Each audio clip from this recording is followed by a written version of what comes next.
Hi guys! Welcome back to my YouTube channel. For today's video, meron na lang po akong ituturo sa inyo na tricks kung paano ma-boost ang ating internet data connection sa ating mga Android devices. So ayan, depende sa inyo guys kung ano gagamitin nyo, Globe, dito or Smart.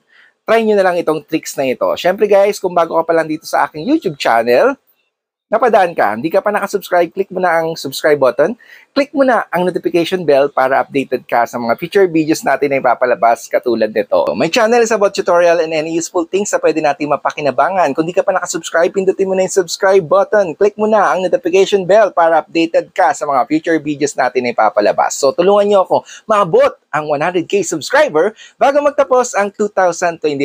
Maraming salamat. So panoorin nyo hanggang dulo how to boost your internet connection data tricks. Watch this.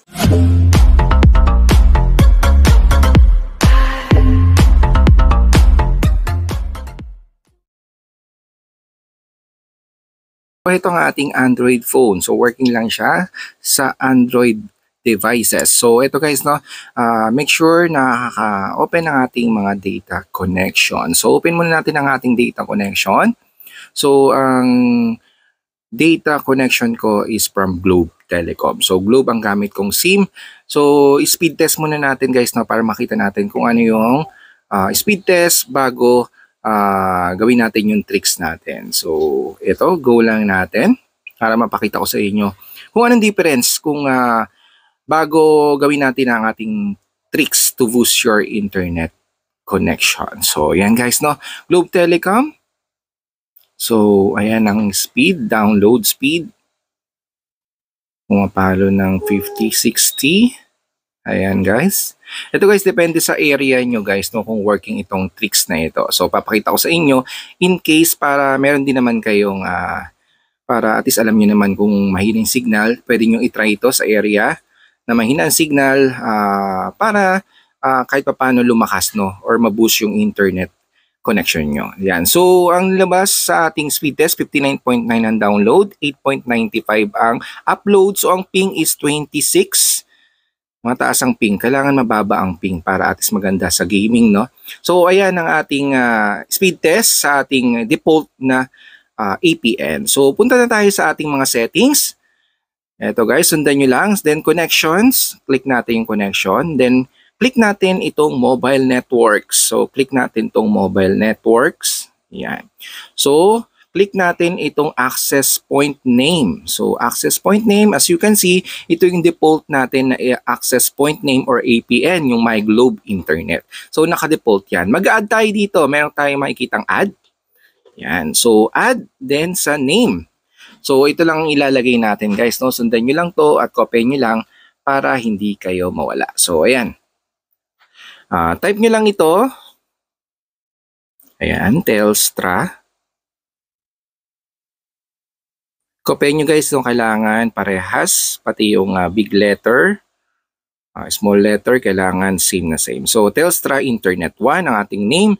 Then, APN. Ito guys, Telstra, small letter yung first letter. Telstra.wap. Yan, Telstra.wap, then okay lang natin. So, ayan guys, then ito pa ang ating papalitan. So, authentication type. Yan, so authentication type, PAP lang, PAP. Then, APN protocol, click natin. Ayan guys, ang APN type, default, SUPL, i-add nyo. Default, comma SUPL. Then, APN protocol, IPv4 lang. Yan. Then, APN roaming protocol, IPv4. Then, sa baba, wala na tayong gagawin. Unspecified lang yung bearer. So, that's it. Then, nalagay na natin. Make sure tama yung mailagay. Then, save na natin tong access points. So meron kayong makikitang bagong access point name. Itong nilagay natin, Telstra Internet 1. Ito ang ating pipiliin. So choose lang natin to, yung bago nating nilagay na EPN. Telstra Internet 1. Yan. So si-switch yan, no, ulit sa ating EPN. Then automatic. Yan, nakaswitch na. Then magte-test na tayo ng speed test. So napalitan ng ating APN na tricks. So ito guys, depende sa area nyo guys, no, kung gagana or hindi.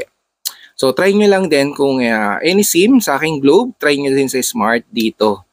Yan, kung nagana itong tricks na ito. So yan, speed test tayo kung ano yung pagkakaiba ng default sa tricks natin na ipinalit na EPN. So ayan guys, 67.9, medyo mas mataas siya kumpara kanina na naka-default tayo, nasa 50 plus lang. So 67.9 ang download speed. Ayan, so mas mataas din yung upload, 10.3 compare kanina. Then yung ping niya, 20. Mas mababa siya. Kanina 26, ngayon yung ping 20, mas mababa, mas maganda to sa gaming. So, ayan, na-boost na ang ating internet connection data.